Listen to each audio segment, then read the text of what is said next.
Някога някой от вас запитвал ли се защо до сега, до ден днешен няма мост над река Амазонка? Нито един мост над река Амазонка.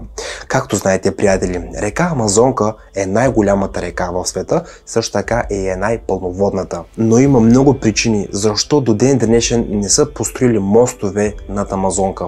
Също така Амазонка крие много тайни и мистерии, приятели. Бихте ли искали да направя отделен видеоклип на тази тема? Бих се радвал да чуя вашите коментари долу под този видеоклип, приятели. Аз съм Айхан Инфая, приятели, и добре дошли в моят YouTube канал. Днес в това видео ще научите много интересни факти за Амазонка и също така ще чуете защо до ден днешен никой не е построил мост над Амазонка. Аз съм Айхан Инфая. Желая ви приятно гледане, приятели. Амазонка е най-пълноводната река в света. Количеството вода в нея е 18% от световният обем. Тази река се характеризира с почти необясними и неочаквани явления. Освен че реката, която е дълга 6400 км, понякога тече в обратна посока.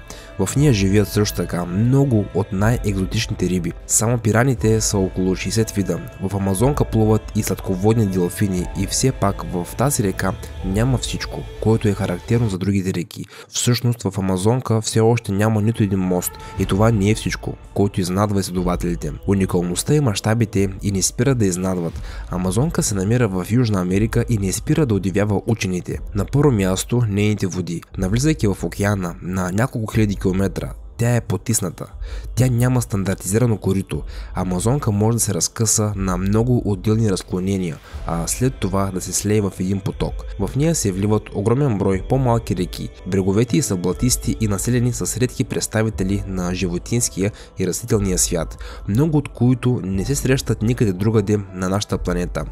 Амазонската дъждовна гора обхваща повече от 6 милиона квадратни километра, което е 2/3 от територията на Съединените американски щати. Смята се, че тя поглъща 1/4 от целия въглероден диоксид, като го превръща в кислород от горите на Земята. Амазонка, това е загадка, неразгадана от учените и до днес. На много от местата в нея никога не е стъпвал човешки крак. Растителният свят на Амазонка е проучен едва на 30%. Много загадки крие и фауната, но това, което вече е известно, не спира да удивява. Например, този сладководен розов речен делфин. Най-вероятно, неговите потомци са били обикновени морски делфини, които са попаднали в реката и е трябвало да се адаптират към новите условия на живот. А върху това гигантско листо в Амазонка, Виктория с диаметър повече от 2 метра, спокойно може да седне малко дете. Всяко от тези листа може лесно да издържи от 30 до 50 кг, само веднъж годишно. Виктория цъфти, разгръщайки своите снежни бели цветове и скривайки ги под водата на разсъмване. Местните хора обаче се отнасят към всички видове чудеса много консуматорски и ги използват по свое усмотрение. Например, в реката има много вкусни риби, змиорки, но е трудно да ги ловите по обичайния начин, тъй като змиорката е електрическа и в нещастният рибар може да влезе разряд с напрежение над 500 волта. Затова преди улова местните жители вкарват в реката стадо крави. Злите змиорки поставят електричеството си върху южноамериканските крави, след което те могат да бъдат взети буквално на ръка. Но дори най-улегналият амазонец изпитва страх от дяволските градини. Така се наричат онези места в Амазонка, в джунглата, където расте само един вид дърво. Това е при цялото разнообразие, което ги заобикаля. Загадката е разгадана от американските учени едва през 2005 година. Причината за нея са лимоновите мравки, които влизат в симбиоза с дяволското дърво, живеят в кухите му стебла. И за да не пречи нищо на любимеца да расте, унищожават мравките с различни киселини. Съперникът покълва. Най-големите лимонови мравки в дяволската градина растат вече от 8 века. Не е толкова отдавна учените са успели да установят, че непосредствено по дъното на Амазонка тече друга река, която се нарича Рио Хамза. Широка е около 400 км. Следва маршрута на Амазонка. Течението в нея е бавно, но ако повърхностната водна артерия е сладководна река, то подземният изпътник е солената вода. Към момента природата на подземната река все още не е обяснена от учените. В Амазонка 2 пъти годишно се появява огромна вълна, която се издига на 800 км нагоре по течението. Тя е съпроводена от безумен рев, който до момента на самата вълна се появява през 30 минути. Феноменът има и своето пророческо име. В превод от португалски то означава ревящи вълни. През този период водите на реката текат в обратна посока, образувайки огромна буря. Потокът от солената вода остава по-мощен, тъй като реката се стеснява. Височината на вълните варират от 4 до 6 метра, а скоростта им от 20 до 27 км в час. Този феномен привлича сърфисти от целия свят. Тази дейност не е безопасна, но това не може да спре страстните хора. Това е вълна, която се появява тук по време на равноденствията, пролет и есен 2 пъти в годината. Въпреки уникалните си природни качества, през Амазонка все още не са построени мостове.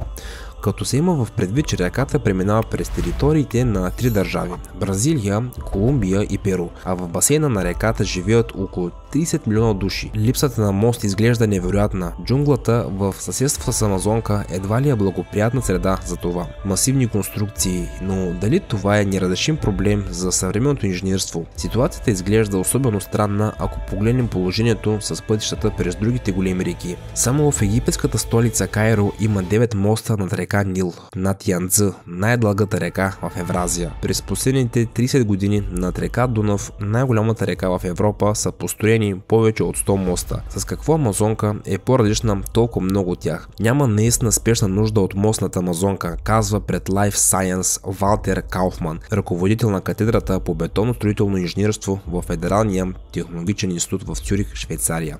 По-голямата част от Амазонка преминава през рядко населени райони. Не е възможно мостът да се интегрира правилно в транспортната мрежа в тези райони. В край на краищата, в градовете по бреговете на реката на практика няма асфалтирани пътища. Лодките и фериботите традиционно са основните средства за превоз на стоки и пътници. По този начин местните жители няма да спечелят почти нищо от изграждането на моста, освен че пътуването ще стане малко по-бързо. Разбира се, ще има и технически и логически проблеми, казва Кауфман. Построяването на такъв мост ще бъде уникално предизвикателство за проектантите и строителите, казва той, тъй като около реката има много естествени препятствия. Например, блатистите брегове и нестабилните почви задължително ще изискват много дълги виадукти, както и много дълбоки основи. Отгоре изложеното следва, че подобен проект би изисквал значителни финансови инвестиции. Според професора, промяната на местоположението на речното корито през различните сезони и постоянно променящите се дълбочини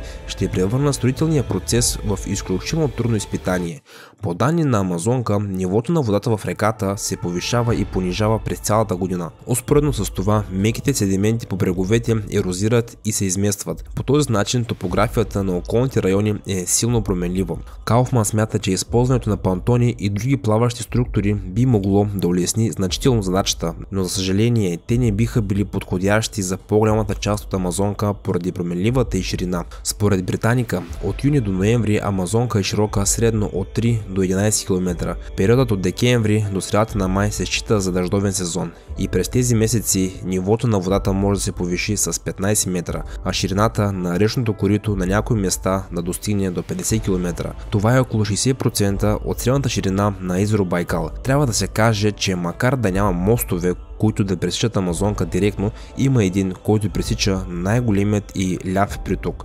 Този мост е с дължина 3595 метра и е построен в Бразилия през 2011 година, наречен Понте Рио. Той свързва град Ману с община Джубо и сега е единственият пътен мост, който пресича някой от притоците на Амазонка. Този проект е струвал на бразилския бюджет 470 милиона евро. Мостът над река Най, друг приток на Амазонка, е трябвало да бъде открит през 2021 година, но строителството му се е забавило. През януари 2019 година настоящият президент на Бразилия е заявил, че планира да построи мост над горното течение на Амазонка като част от своя проект Рио Бранко, но нещата така и не са стигнали по-далеч от разговорите. Изглежда, че може би икономическите ползи са били далеч по-малки от неизбежните разходи.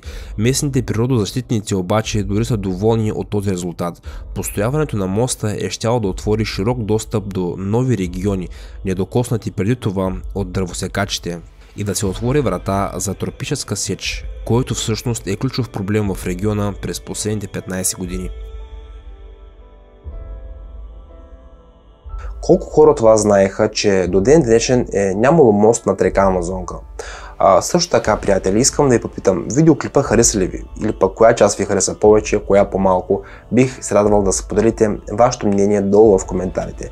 Предполагам, че знаете. Отговарям на всеки един коментар. За мен това е удоволствие, а на вас не ви струва нищо. Очаквайте, приятели, съвсем скоро много нови и интересни видеа от мен, които ги няма никъде другаде в България. Чао, приятели! И до скоро!